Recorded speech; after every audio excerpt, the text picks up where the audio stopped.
Olá, meus queridos, a paz do Senhor, tudo bem? Segundo Reis, capítulo 4, diz assim: E uma mulher das mulheres dos filhos dos profetas clamou a Eliseu, dizendo: Meu marido, teu servo, morreu, e tu sabes que o teu servo temia o Senhor, e veio o credor a levar-me os meus 2 filhos para serem servos. E Eliseu lhe disse: Que te hei eu de fazer? Declara-me o que é que tens em casa. E ela disse: Tua serva não tem nada em casa senão uma botija de azeite. Então disse ele: Vai, pede para ti vasos emprestados a todos os teus vizinhos, vasos vazios, não poucos. Então entra e fecha a porta sobre ti e sobre teus filhos, e deita o azeite em todos aqueles vasos e põe à parte o que estiver cheio. Partiu, pois, dele e fechou a porta sobre si e sobre seus filhos, e eles lhe traziam os vasos e ela os enchia. E sucedeu que, cheios que foram os vasos, disse a seu filho: Traze-me ainda um vaso. Porém ele lhe disse: Não há mais vaso nenhum. Então o azeite parou.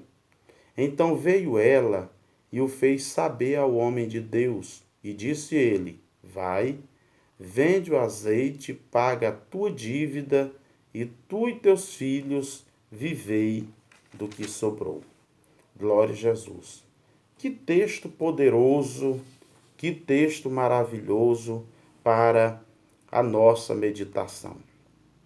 A Bíblia, no verso 1 desse capítulo ao qual acabamos de ler, nos fala aqui de uma mulher, um marido e 2 filhos. Ou seja, ele fala o correspondente a uma família. Em segundo lugar, no verso de número 3, a Bíblia Sagrada diz assim: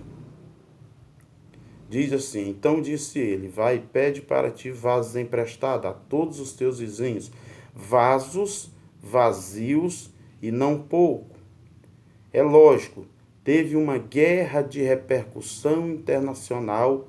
Depois Eliseu voltou ao assunto nas escolas de profetas, seguindo o exemplo de seu mentor, que havia ministrado também às famílias. Se a gente lê em 1 Reis, capítulo de número 17, no verso 8 ao verso 24, quando ele chega à viúva de Serepta, na cidade fenícia, e de recursos escassos e sem perspectiva de dias melhores. Observe bem, convém dizer com essa história, em primeiro lugar, aquele homem era pai de família.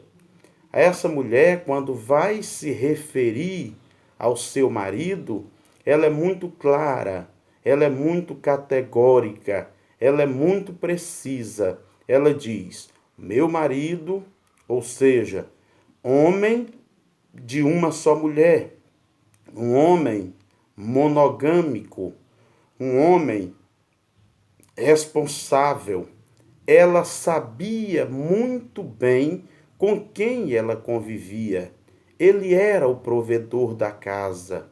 Deus tem compromisso com homens que sejam fiéis à sua família, homens que sejam sinceros à sua família.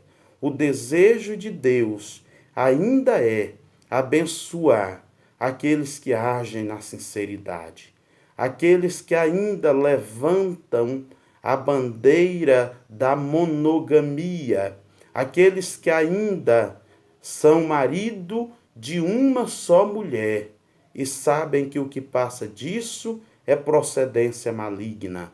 Deus, quando cria Adão, depois cria Eva, e o Senhor dá um Adão para Eva e apenas uma Eva para Adão. Deus não inclui uma terceira pessoa na relação dos seus servos. E é exatamente isso que essa mulher está dizendo. O meu marido, ao qual eu conheço, ao qual foi sincero comigo durante todo o tempo que ele teve em sua vida. Esse homem tão responsável, esse homem que se preocupava com a sua família. A segunda observação que eu faço é que Eliseu conhecia o marido em questão. Por isso ele vai dizer para a mulher: me diz o que é que tu tens em casa. Ou seja, ele conhecia o marido daquela mulher, por isso ele se disponibiliza a ajudá-la. Há um adágio popular que diz assim: me diz com quem tu andas, que eu digo quem tu és. E essa é uma das grandes verdades. Eliseu, ele não discorda da mulher. Quando a mulher vai dizer: olha, o meu marido que era teu servo. Sim, ela aponta para Eliseu dizendo: era teu servo. E aí, quando ela diz isso, Eliseu não discorda da mulher sobre a fidelidade do marido, sobre a crença do marido, sobre a servidão a qual ele vivia pronto a servir o seu senhor Eliseu.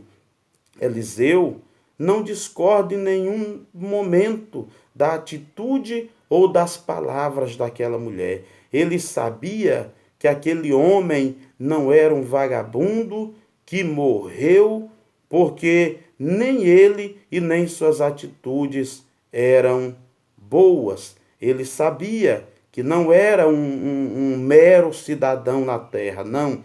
Ele sabia que aquele homem era pai de família, era marido de uma só mulher, era um homem que tinha boas atitudes, era um homem que se desviava do mal, era um homem pronto a servir na presença do Senhor. Terceiro lugar, ela diz, era servo, teu servo, era servidor, era serviçal, era bondoso, era um homem hômbreo, pronto sempre a servir. Era reputado pela sua piedade. Era servo de Deus e era também servo de Eliseu. A quarta observação que eu faço, ela olhando para Eliseu e disse: tu sabes. Ou seja, suas atitudes eram conhecidas. Eliseu conhecia quem era aquele homem. Ele em si mesmo era conhecido de Eliseu e Eliseu podia testemunhar da vida, das razões, da piedade, do conjunto chamado família em que aquele homem vivia. E por isso ela aponta, era servo e tu sabes que era teu servo. Ele andava em uma atitude correta e coerente diante de Deus e diante da sua vida. Quinta observação que eu faço. Ela diz assim: e ele temia ao Senhor. Sim, ele temia ao Senhor. Existem aqueles que temem ao Senhor e aqueles que não temem ao Senhor. Quantos são os homens que em um momento de crise ao qual vivemos na nossa nação, a qual vivemos no mundo, e continuam sem temer ao Senhor, continuam nas suas práticas pecaminosas, continuam nos seus pecados abusivos, continuam enfermos espiritualmente, continuam andando ao seu bel prazer. Eles não temem ao Senhor, eles não querem o Senhor, eles não andam da maneira que agrada o coração de Deus. Não, esse homem era totalmente diferente. Ele temia o Senhor, ele servia ao Senhor, ele louvava ao Senhor, ele adorava ao Senhor, ele examinava a palavra do Senhor, ele orava ao Senhor. era um homem diferenciado, era um modelo de homem para o século XXI. Estava pronto a servir naquilo que se chamava rancho de profetas. Isso é tão interessante, meus irmãos, porque Deus, Ele ainda levanta homens com esse coração, pronto a temer ao Senhor, pronto a não se acovardar nessa hora difícil, mas abrir a boca e gritar para o mundo ouvir que Jesus é o Salvador da humanidade. Eu observo que em Êxodo, capítulo de número 21, do verso 1 ao verso 11, de acordo com a lei hebraica, um credor poderia tomar um devedor e seus filhos como servo, desde que ele não podia pagar a conta, mas não podia tratá-los como escravo. Agora imagine você, ela perdeu o marido e agora perderia a sua esperança, perderia a sua vida.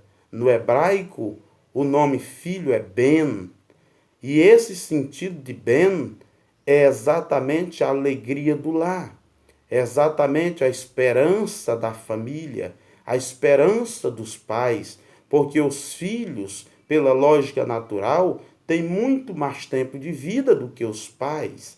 E eles sabiam que quando ficassem velhos, era o filho que administraria aquilo que estava sob seu domínio, era o filho que cuidaria deles, era o Ben que levaria o nome em frente, era exatamente o filho que estava depositado todo o futuro daquela família.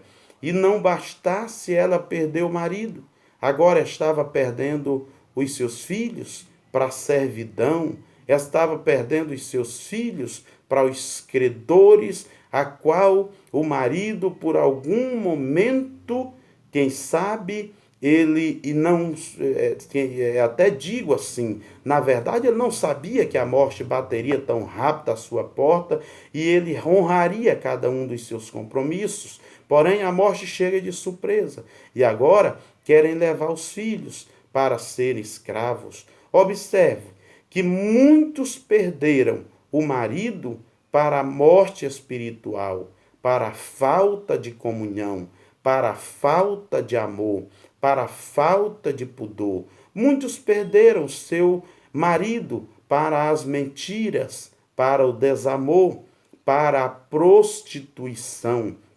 Muitas mulheres crentes e muitos maridos crentes perderam o seu cônjuge exatamente para o mundo, para aquilo que não tem sentido, para aquilo que não gera esperança. Perdeu para a depressão, perdeu para a opressão, perdeu para o vício. Mas entenda que nem tudo está perdido. As calamidades da vida, os inimigos da família, não se conformam em destruir somente o cônjuge. Eles querem também destruir os filhos.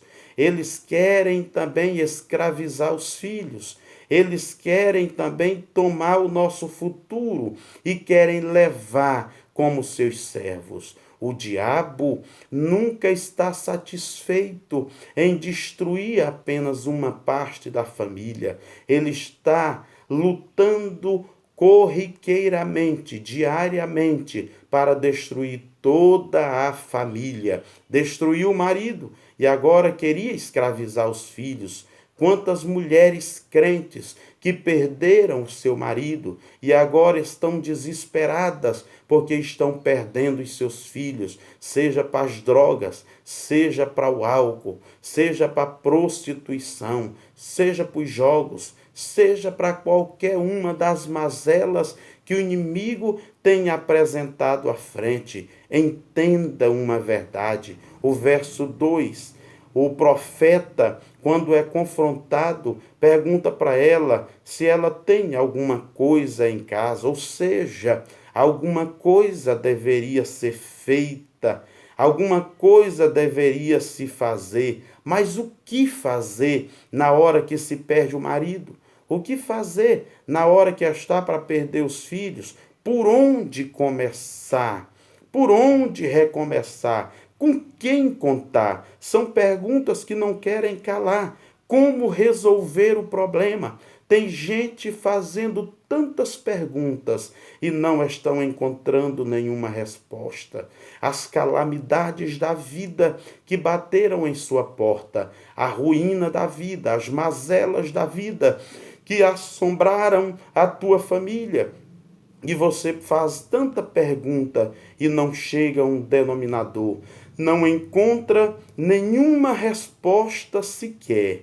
Só que eu quero te lembrar que o caso do marido podia até estar perdido. Sim, o marido havia morrido, mas o que fazer para não perder os filhos? O que fazer para não perder o restante da família? Entenda bem, quem sabe você perdeu o teu marido espiritualmente, mas não desista dele. O que fazer para não perdê-lo fisicamente? O que fazer para que ele volte à comunhão? O que fazer para não perder a família para o inimigo? Tantas famílias foram arruinadas, foram destruídas, foram mortas espiritualmente.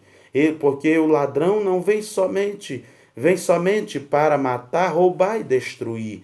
Matar espiritualmente, roubar a paz, destruir a moral, destruir o amor. É isso que o inimigo quer fazer. E aquela mulher, agora, ela não se conforma em perder os filhos, não se conforma em perder o restante da família.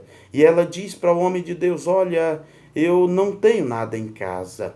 A pior pobreza que existe, entenda que é a de espírito, sim. O espírito do homem deve estar enriquecido com o espírito de Deus, para que ele possa olhar e dar valor às mínimas coisas. Aquela mulher estava de tal maneira que para ela não tinha nada em casa. A incapacidade de crer, a incapacidade de ver uma saída, ver um norte, a incapacidade de enxergar que ainda pode haver um meio, que ainda pode haver um jeito. Opa, ela dá uma trégua e começa a olhar que ainda tem uma botija. Observe bem que, tal como o texto de 1 Reis, capítulo 17, aquela mulher tinha muito mais do que a viúva de Sarepta. Essa mulher tinha uma botija de azeite, mas para ela não tinha nada.